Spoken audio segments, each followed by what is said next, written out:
नमस्कार, मी दीपक पाटील. आजच्या महत्त्वाच्या व्हिडिओमध्ये आपण मुद्रांक शुल्काचा परतावा आपण कसा मिळवू शकतो याबाबत चर्चा करणार आहोत. मुद्रांक शुल्क परतावा म्हणजे नेमकं काय? तर मित्रहो, आपण जेव्हा कुठली मालमत्ता विकत घेतो, फ्लॅट, जमीन, सदनिका कुठली, तर तेव्हा शासनाचं 5% मुद्रांक शुल्क त्याच्यावर आपल्याला अदा करावं लागते आणि त्याच्यावर 1% स्थानिक स्वराज्य संस्था किंवा LVT आणि ZP म्हणजे जिल्हा परिषद किंवा शहराप्रमाणे मेट्रो, तर असे विविध कर त्याच्यावर असतात. तर त्यातील 5% मुद्रांक शुल्काचा परतावा आपणास महाराष्ट्र मुद्रांक अधिनियमाच्या विविध तरतूद अन्वये प्राप्त करून घेता येईल. हा मुद्रांक शुल्क परतावा कशा प्रकारे करावा या विषयी आपण आज जाणून घेणार आहोत. तर मुद्रांक परतावा आपल्याला भेटेल कधी?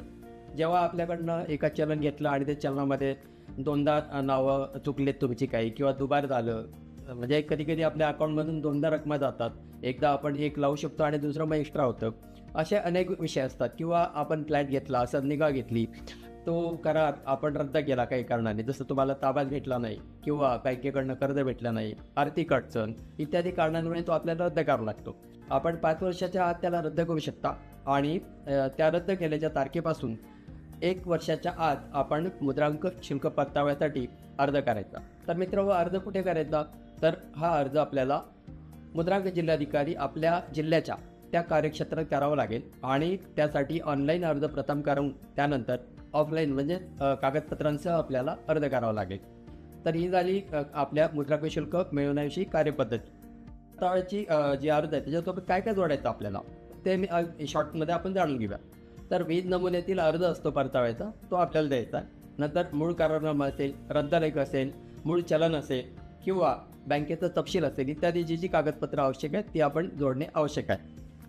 तर याला वेळ किती आहे, कधीपर्यंत आपण करू शकतो? तर आधी सांगितल्याप्रमाणे आपल्याला चलन घेतल्याच्या 1 वर्षाच्या आत आणि जर तो नोंदणीकृत असेल तर 5 वर्षाच्या आत तुम्ही त्याला रद्द करणं आवश्यक आहे आणि रद्द केल्यानंतर 1 वर्षाच्या आत तुम्ही परताव्यासाठी अर्ज करणं बंधनकारक आहे. मित्रहो, अशा पद्धतीनं आपण जर पूर्ण प्रक्रिया करून आमच्या मुद्रांक जिल्हाधिकारी कार्यालयात अर्ज सादर केला तर नक्कीच आपल्या मेहनतीचे जे मुद्रांक शुल्क आपण भरलेलं आहे आणि आपण अडचणीच्या वेळेस आपला काही मोठा प्रश्न निर्माण झाला, करार रद्द झाला, तर आपल्याला आपल्या आयुष्यातली महत्त्वाची आयुष्याची कमाई आपल्याला परत भेटू शकते.